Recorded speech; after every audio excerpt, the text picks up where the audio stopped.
Hello everyone, আসসালামু আলাইকুম। Welcome back to my channel. আজকে আমি আপনাদের সাথে 2 পাউন্ডের অরেঞ্জ কেক ডেকোরেশন ভিডিও নিয়ে আসলাম। আশা করছি আমার আজকের ডেকোরেশন ভিডিওটা আপনাদের ভালো লাগবে।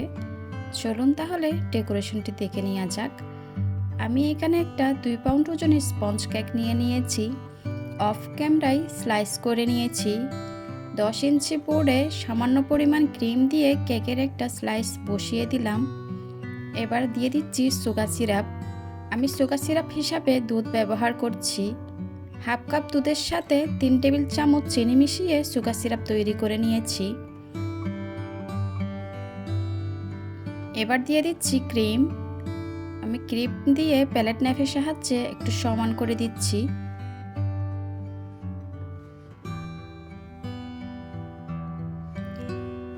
পারফেক্টভাবে কিভাবে ক্রিম তৈরি করতে হয় এই ভিডিওটা আমার চ্যানেলে দেওয়া আছে, আপনারা চাইলে ওইখান থেকে দেখে নিতে পারেন। এবার আমি দ্বিতীয় স্লাইসটা বসিয়ে দিয়েছি। আবারও সুগার সিরাপ দিয়ে দিলাম।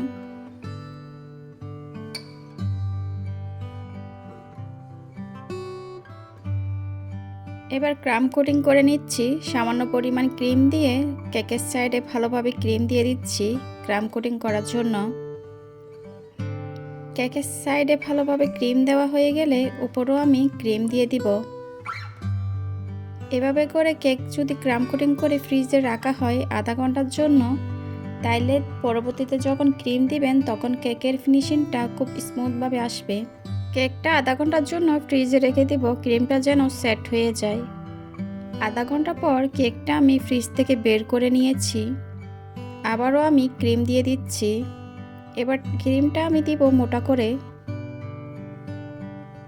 কেকের সাইডে ভালোভাবে ক্রিম দেওয়া হয়ে গেলে উপরেও আমি ক্রিম দিয়ে দিব।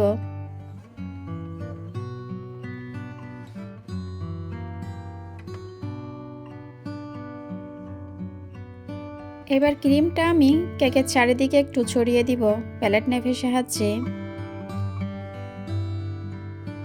ভালোভাবে ক্রিম দেওয়া হয়ে গেলে অতিরিক্ত ক্রিমটা আমি প্যালেট নাইফের সাহায্যে তুলে নিব।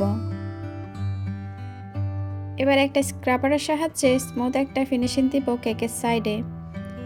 যে জায়গায় দেখব ক্রিমটা একটু কম হয়েছে ওই জায়গায় আমি আবারও ক্রিম দিয়ে দিব। আবারও প্যালেট নাইফের সাহায্যে সমান করে দিচ্ছি। এবার একটা ব্রেড নাইফের সাহায্যে উপরও আমি স্মুথ করে নিয়েছি। কেকের উপর কয়েক ফোঁটা ফুড কালার দিয়ে একটু ডিজাইন করে দিয়েছি, আপনারা চাইলে ওটা স্কিপ করতে পারেন। এবার প্যালেট নাইফের সাহায্যে উপরে আমি একটু ডিজাইন করে দিচ্ছি। ডিজাইনটা হয়ে গেলে কেকটা আমি এক পাশে রেখে গোলাপ তৈরি করে নিব। কিছুটা ক্রিমে আমি ফুড কালার দিয়ে ইয়েলো কালার করে নিয়েছি। এবার আমি গোলাপ তৈরি করে নিব। এটা বলে বোঝানো যাবে না কিভাবে করা হচ্ছে, আপনারা অবশ্যই স্ক্রিনে দেখে বুঝে নিতে হবে। গোলাপ অনেকভাবে তৈরি করা হয়, আমার অন্য ভিডিওতে আছে, অনেক ধরনের গোলাপ তৈরি করা আছে, আপনারা চাইলে ওইখান থেকে দেখে নিতে পারেন।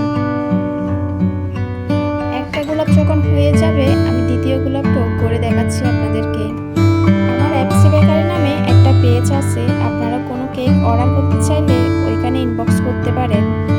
কেকটা ছিল 2 পাউন্ডের অরেঞ্জ কেক আর আমি দাম রেখেছিলাম 1200 টাকা।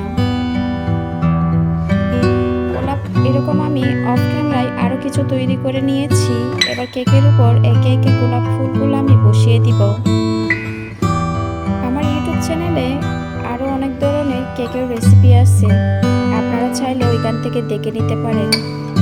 একে একে আমার গোলাপ বসিয়ে নেওয়া হয়েছে আর অফ ক্যামেরায় আমি আরও কিছু গোলাপ বসিয়ে দিব। এবার দুইটা আমি বাটারফ্লাই দিয়ে দিচ্ছি। এই বাটারফ্লাইগুলো হচ্ছে এরিবল। আরও কিছু আমি গোল্ডেন লিফ আর সুগার বল দিয়ে আমার কেকটা কমপ্লিট করব। কেকটা আমি ডিটেলসে দেখানোর চেষ্টা করেছি, আশা করছি আপনাদের কিছুটা হলেও কাজে আসবে। ভিডিও রিলেটেড কোনো কোয়েশ্চেন থাকলে কমেন্ট সেকশনে গিয়ে কমেন্ট করতে পারেন। আপনাদের সুন্দর সুন্দর কমেন্টস আমাকে অনেক বেশি উৎসাহিত করে। আজকের মতো বিদায় নিচ্ছি, সবাই ভালো থাকবেন, সুস্থ থাকবেন, আল্লাহ হাফিজ।